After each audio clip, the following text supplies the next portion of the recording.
हाँ। लोग कल 11 बजे से यहाँ लोक सेवा आयोग पे लगातार गांधीवादी तरीके से धरना दे रहे हैं।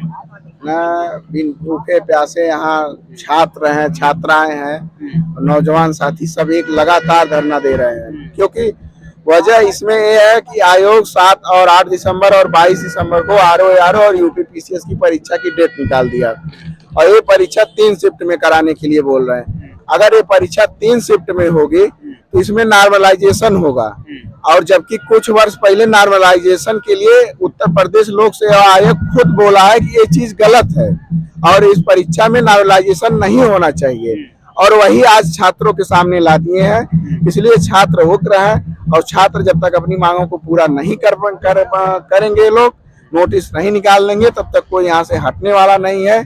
सबसे बड़ी समस्या ये है कि अगर कोई भी प्रश्न है, अगर मान लीजिए बाबर पहला युद्ध लड़ा और अकबर पहला युद्ध लड़ा, इन दोनों प्रश्न में आप किसको सरल मानेंगे और किसको गलत मानेंगे? यही चीज लोक सेवा आयोग के अध्यक्ष और महासचिव और यहाँ के डीएम, यहाँ के कमिश्नर यही चीज इनका जवाब दे दे तो लड़के संतुष्ट हो जाएंगे। इन दो प्रश्न में किसको सरल मानेंगे और किसको, अगर यही 3 शिफ्ट में परीक्षा, अगर 2 शिफ्ट में परीक्षा होगी तो ये 2 प्रश्न आएंगे, उसमें उनको ये बताना होगा कि इसमें कौन सरल है और इसमें कौन कठिन है। अच्छा, देखा जा रहा है कि उत्तर प्रदेश में एक बार आप जानते हैं कि 2 दिन में परीक्षाएं उत्तर प्रदेश पुलिस की हुई थी, उसमें नकल बहुत ज्यादा हुए थे क्योंकि सेंटर नहीं बन पाए थे सही से, तो प्राइवेट स्कूलों में भी बन गए थे, वित्तविहीन स्कूलों में, जो आप दिन देखा होगा। तो हो सकता है कि ऐसा ही सेंटर की कमी हो या सरकार कह रही है? बिल्कुल सेंटर की कोई कमी नहीं है। परीक्षा 41 जिले में करा रहे हैं, जहाँ पे ये लोग प्राइवेट कॉलेज को न बना के 10 किलोमीटर का एसओपी ला के बना रहे हैं। अगर ये जिला, ये 70 से 72 जिले में अगर ये केवल इंटर कॉलेज और माध्यमिक कॉलेज में अगर बनाएंगे जीआईसी में, तो इनको आराम से 10 लाख का परीक्षा कराने के लिए सब मिल सकता है, सेंटर आराम से मिल सकता है। ये केवल ये लोग एक भ्रष्टाचार को बढ़ावा देने के लिए एक बहुत बड़ी साजिश है। ये चीज छात्रों के लिए, भविष्य के लिए बहुत बड़ी साजिश है। क्या नाम है आपका? मेरा नाम नीरज है। बताइए, प्रदर्शन आप लोग 2 दिन से कर रहे हैं, अभी आप लोग की क्या प्रस्तावना मिली है, क्या आश्वासन मिला? देखिए, अभी तक तो जो सचिव जी आए थे, अभी तक वो बात नहीं कर रहे हैं। उनकी कोई सहायक टीम आती है, अपनी बात रखती है, हमसे कुछ पूछती नहीं, अंदर चली जाती है। कमिश्नर आते हैं, यहाँ के डीएम साहब आते हैं, जो कि उस मुद्दे से जुड़े ही नहीं है। उनको सिर्फ जो सिखा पढ़ा के अंदर से भेजा जाता है वही चीजें बताते हैं। जैसा कि ये नॉर्मलाइजेशन की चीजें आप बता दी हैं। नॉर्मलाइजेशन में सबसे पहली बात यह है कि जो दो अलग अलग शिफ्ट थे, उसको ये लोग अलग करने के लिए एक परसेंटाइल स्कोर लाए हैं। लेकिन परसेंटाइल स्कोर जो है एक बहुत सब्जेक्टिव मैटर है। हो सकता है कि एक शिफ्ट में जो लड़का हो वो 100 क्वेश्चन पाके 90 परसेंटाइल पाए और अगले शिफ्ट में वही लड़का 100 क्वेश्चन पाके 90 परसेंटाइल पाए, क्योंकि ये लक फैक्टर हो सकता है। जो अच्छी तैयारी है वो उस शिफ्ट में चले जाए, इसका इनके पास कोई जवाब नहीं है। परसेंटाइल, क्योंकि जो पुलिस का आप बताए अलग अलग शिफ्ट में किया गया, उसमें लड़के भी 50 लाख थे और वो नॉर्मल, उसमें मैथ, रीजनिंग और इसमें और सब हिंदी का सवाल पूछे गए थे, जो आप नॉर्मलाइज कर सकते हैं। लेकिन ये ह्यूमैनिटीज, मानविकी विषय के सब्जेक्ट 5 लाख केवल हैं छात्र, 5 लाख हैं। दूसरा नंबर ये कि आप 41 जिलों में क्यों ले रहे हैं? अगर आपके पास 75 जिलों में डीएम हो सकते हैं, 75 जिलों में एसपी हो सकते हैं, हर एक अनेक कार्यालय हो सकते हैं, जुडिशियल चीजें हो सकती हैं, इसका मतलब आप उन पर भरोसा ही नहीं करते हैं। आप 41 जिलों में ले रहे हैं और आपके पास हर एक जिलों में पुलिस का पेपर यूनिवर्सिटी में हो रहा है, मेडिकल उसमें क्या नाम है, इंजीनियरिंग कॉलेज में हो रहा है, और आप पीसीएस परीक्षा जो है उस जिले में जो भी छोटे सरकारी कॉलेज हैं 10 किलोमीटर के अंदर में उसी में करा रहे हैं। और आयोग भी कह रहा है कंप्यूटर आधारित होगी तो कोई बच्चों की परेशानी नहीं होगी, स्टूडेंट की परेशानी नहीं होगी, कंप्यूटर आधारित परीक्षा। ये बताइए, इसका क्या गारंटी है कि 1-2 शिफ्ट में कराइए और एक शिफ्ट में जो है आपका पेपर ना लीक हो, अगले शिफ्ट में पेपर लीक हो जाए? इसकी क्या पॉसिबिलिटी आपको सिक्योरिटी देंगे? नहीं होगा, ये तो बरकरार ही रहेगा ना हमेशा। आप गारंटी क्या दे रहे हैं हमको? और दूसरा नंबर, आप कैसे सब वो करेंगे नॉर्मलाइज? क्योंकि जो मैथ, रीजनिंग ये सब होता है कि ये चलिए एक सिर्फ अंक बदलना होता है, इसमें आप क्या बदलेंगे? कैसे आप दोनों को सेम करेंगे? अगर जो 5 लाख 5.5 लाख बच्चे हैं, अगर वो एग्जाम 2 शिफ्ट में नहीं देना चाहते हैं, आप लेना क्यों चाहते हो? जिनको परीक्षा देना है वो देना नहीं चाह रहे हैं, आप होते कौन जबरदस्ती थोप रहे हो? आप बात करिए हमसे, अपनी बात आगे रखते हैं और चले जाते हैं, हमारी बातें सुन। आयोग कह रहा है लड़कों को गुमराह किया जा रहा है। आयोग हमसे बात करेगा। आयोग को कैसे पता करके गुमराह किया जा रहा है? आयोग हमसे बातें नहीं सुन रहा है।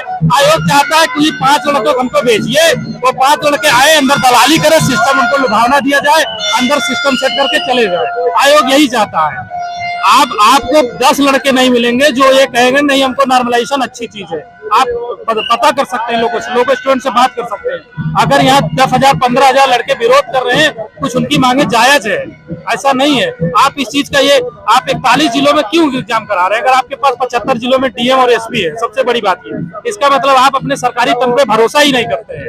और जो आरओ की परीक्षा लीक हुई थी, सबसे पहले उसका अब तक जवाब ही नहीं दिया, कोई लीक कैसे हुई थी, उसका क्या निकला है, इसका मतलब आपके अंदर से ही लीक किया गया है। आप उसको बचाने के लिए अभी तक कोई खुलासा नहीं कर रहे हैं, और वो 7-8 महीने से ज्यादा, 10 महीने से ज्यादा वक्त हो चुका है। हो गया। हाँ भैया, ये बताइए कि क्या मांगे, मतलब आप लोग क्या चाह रहे हैं? वन डे नॉर्मलाइजेशन हटाना चाहिए। हम लोग बिल्कुल जो 1 डे 1 शिफ्ट एग्जाम के चाह रहे हैं कि ये एक दिन भी परीक्षा कराई जाए।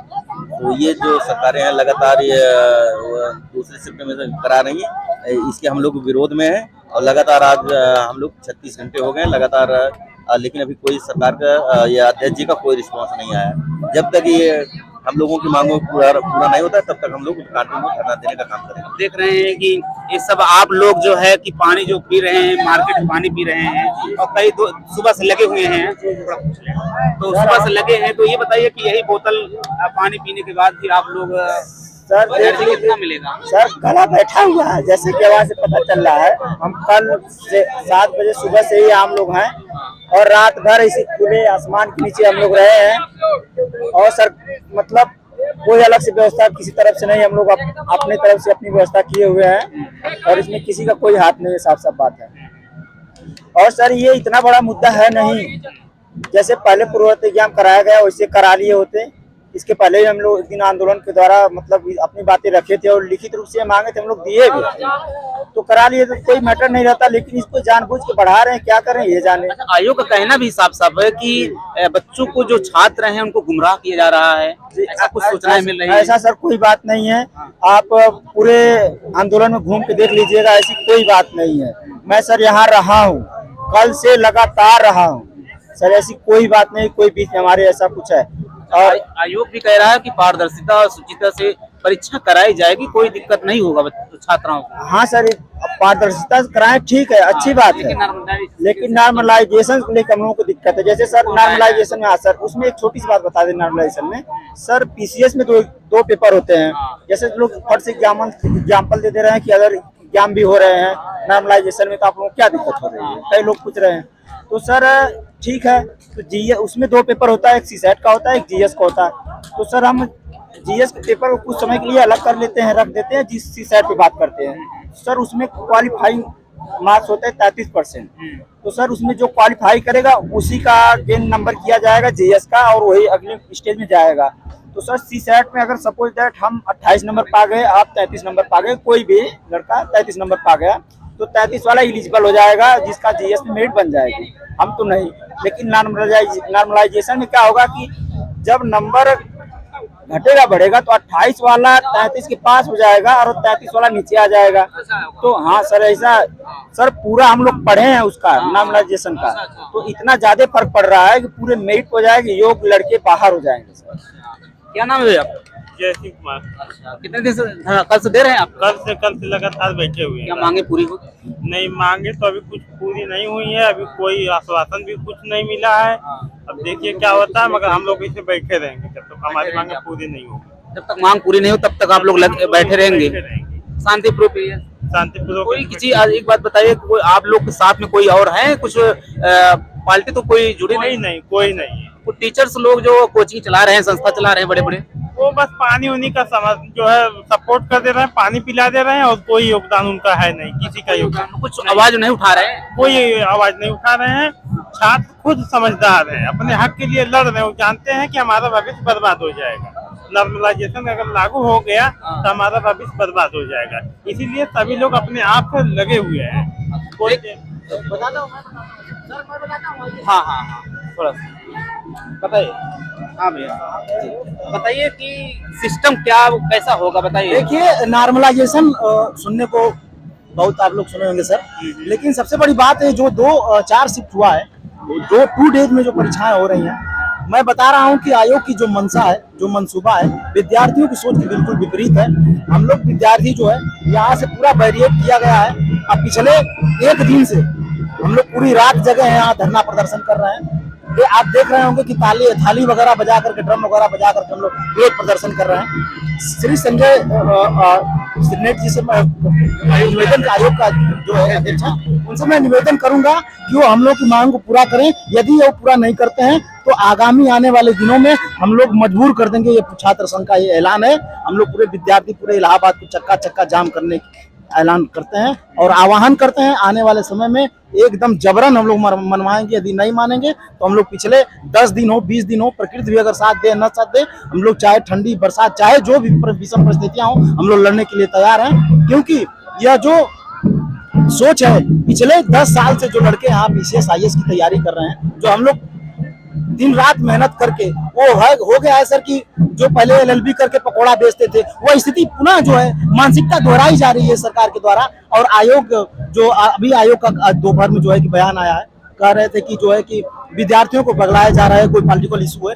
इस प्रकार का कोई एजेंडा नहीं है, कोई हम लोग का बैकअप नहीं है। विद्यार्थी लगातार यहाँ प्रदर्शन कर रहे हैं और बिना किसी सहयोग के रात भर जगह हैं। हम लोग 4 बजे भोर तक, फिर पुनः 1-2 घंटे आराम करके फिर यहाँ हम लोग उपस्थित हैं। और मैं बता दूं कि इनकी चाहे जो भी तानाशाही चल रही है, हम लोग चलने नहीं देंगे सर। और सर आपसे बता देते हैं कि ये जो सोच है इन लोगों की, विद्यार्थी ये भी विद्यार्थी रहे होंगे, लेकिन यहाँ पिछले 4-5 साल से लगातार लड़के मेहनत कर करके अपने घर से आकर के, यहाँ दूर दराज क्षेत्रों से लड़के आकर के यहाँ दिन रात रोजी जो है कि अब काम करके सर प्राइवेट जो है कि लाइब्रेरी में वर्क करके लोग PCS IAS की तैयारी कर लें। मैं खुद एक उदाहरण हूँ। लेकिन सर अब क्या संदेश देंगे ये लोग? कुछ आश्वासन नहीं मिला है अध्यक्ष जी के द्वारा। लगातार हम लोग बने रहेंगे सर यहाँ, चाहे जो भी हो जाए। मांग जब तक पूरा नहीं होगा, जब तक नोटिस नहीं आएगी सर, हम लोग यहाँ से हटने वाले नहीं हैं। तो छात्र कह रहे थे सुप्रीम कोर्ट तक भी जाएंगे हम। बिल्कुल सर, एकदम जैसे जैसे स्टेप बढ़ेगा, हम लोग की बात नहीं मानेंगे, वैसे हम लोग प्रक्रिया को आगे बढ़ाते रहेंगे। तो इनका साफ कहना है कि जब तक ना हम लोग हटेंगे, ठीक है, ना कटेंगे, हम लोग यहीं डटे रहेंगे जब तक अपनी मांगे पूरी नहीं कर लेते, तब तक हम लोग यहीं। कुछ छात्र हम कल देखे भी थे कि जुड़ेंगे तो जीतेंगे, ये भी नारा दे रहे थे कुछ छात्र कि एकता में ताकत बहुत हो जाती है। जिस ओर जवानी चलती है उस ओर जमाना चलता है। ये नौजवानों का ये ताकत देख रहे हैं आप, जो 10 हजार की संख्या में लगातार हम लोग 36 घंटे से अनवर अनशन कर रहे हैं। लेकिन अभी ना तो सरकार गूंगी बहरी, जो अध्यक्ष इनके बैठे हैं, जो इनके संरक्षण में पड़ रहे हैं, अभी तक यहाँ पर आए नहीं। और लगातार हम लोग ये बिना कुछ खाए पिए भूखे यहाँ पर देखिए, छात्र किताबों को लेकर, अपने सपनों को लेकर जो आए थे, लगातार यहीं पढ़ने का काम कर रहे हैं। और जब तक ये अपने डिसीजन वापस नहीं लेते, तब तक हम लोग यहाँ कंटिन्यू बने रहेंगे। धन्यवाद।